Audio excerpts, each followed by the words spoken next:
So, one of our Deep Game members recently had a really interesting experience of falling into the zone. And it reminded him of the real secret to not only getting into the zone, but actually staying in the zone, which is just as important. So, I think this is going to be really helpful for you. That day, it was in a practice where they were doing a shooting drill. And for whatever reason, in that moment, he just sank into this beautiful rhythm of shooting the basketball where his form feels perfectly smooth. The ball is just rotating effortlessly off his fingertips and ripping through the mesh. And at the peak of it, it's kind of like time stands still. You know, you're not thinking about the shot that you just took or the shot that you're about to take. You're just perfectly in the moment, in the rhythm of shooting the basketball. And it's such a beautiful feeling that at the peak of it, he hit 19 shots in a row. Now, after the 19th shot, he said he turned to his friend who was rebounding for him and he goes, "Oh man, I am on fire right now." Now, as soon as he said those words, everything fell apart. He then missed 7 shots in a row, completely fell out of the zone. And for the rest of the practice, he said he was playing really poorly and wondering in his mind, like, where did that rhythm go? Why did I lose it? And it was this perfect reminder of the first law of the deep game, which is the law of presence. So the law of presence states that performance increases as thought decreases. And in other words, that means that the less you think about playing and just play, the better you're going to play. Now, when he hit those 19 shots in a row and was in that amazing rhythm, he wasn't thinking about the shot he just took. He wasn't thinking about how on fire he was, so to speak. He wasn't thinking about anything. He was just perfectly experiencing the feeling of shooting the basketball, and that sank him into the zone. And the key point is that the feeling was in his body. The feeling was in his body, the tactile sensation of the ball rolling off his fingertips and hearing the ball rip through the mesh, and that feeling of your entire body working in unison in your shooting form. That it's a physical sensation. It's not a thought. As soon as he went up into his thoughts and thought, "Oh man, I'm on fire right now," and communicated that to his friend, he fell out of the zone.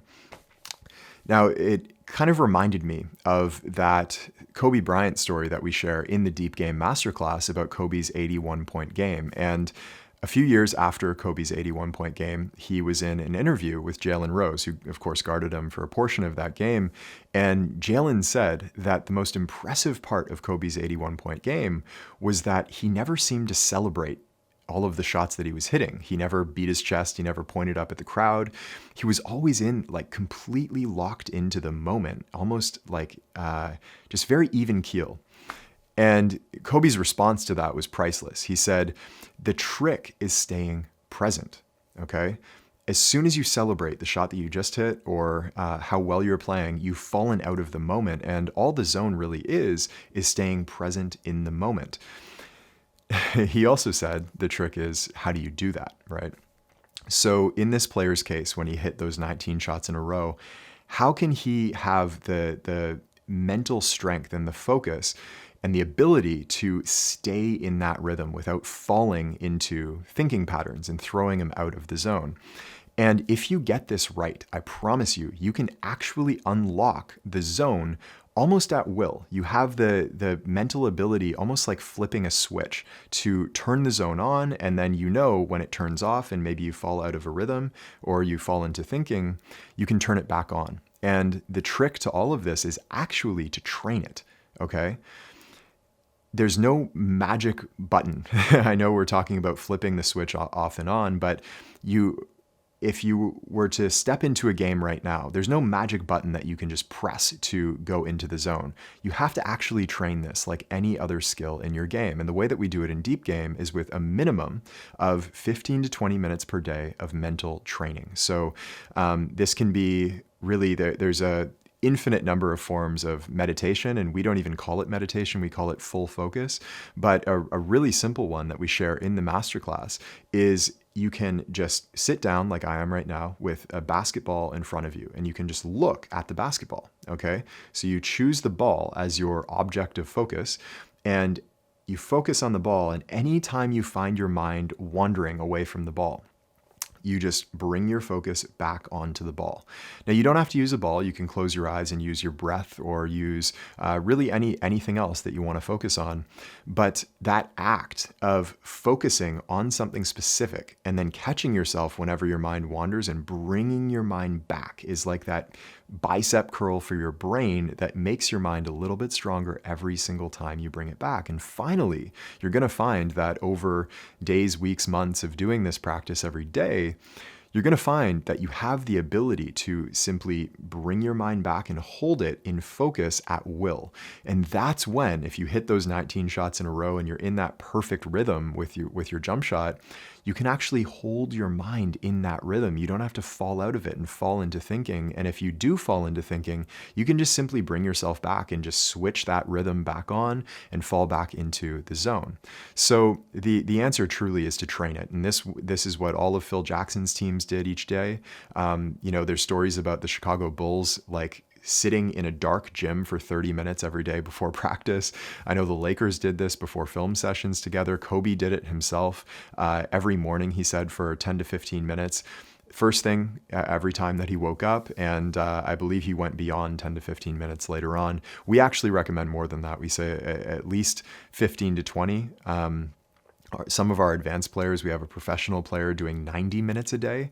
And that professional player actually said, he described this feeling of being able to turn on the zone at will using the law of presence. He said, it's as though you finally start playing free. You start playing free of all of these crazy thoughts that run through your mind as you're playing. And I would be willing to bet, before we close out, I would be willing to bet that during your worst games, your most frustrating games, those are the games that you have the most thought running through your mind. Thoughts of how poorly you're playing. How can I start playing better? What is my coach thinking about me? I wonder if my teammates are upset with me. Why am I still playing so poorly? Why am I being shut down right now? What are all the people in the stands going to think of me? On the flip side to that, I'm willing to bet that during your best games, none of those thoughts are running through your mind. There is simply this perfectly crystal clear mental state where you're reacting to everything that's happening in the moment. You're not trying to think through everything that you're doing on the floor. You're not overthinking your moves. They're just happening spontaneously and naturally in the moment. And that really is the law of presence in action. So once again, the law of presence states that performance increases as thought decreases. And the less you think on the court, the better you are going to play. So if you need more help with this, by all means, go to deepgame.com, take the masterclass. We go deeper into the law of presence, but we also go into the rest of the 8 laws. And when you follow the 8 laws every time you play, you're going to find that falling into those states of the zone, like one of our members did recently, as I said, it comes almost predictably. Like it happens more and more every time you step on the floor until finally it becomes your default state. That's the only way that you play, and it's very hard to throw you out of that state. Of course, you may have the odd bad game, but those games are rare. They're the exception, not the rule. And every time you step on the floor, you're going to start seeing these 8 laws come so naturally to you that you don't have to think about them anymore. So I would really, really encourage you to go to deepgame.com, take the masterclass if you haven't already, and I hope we see you there very soon.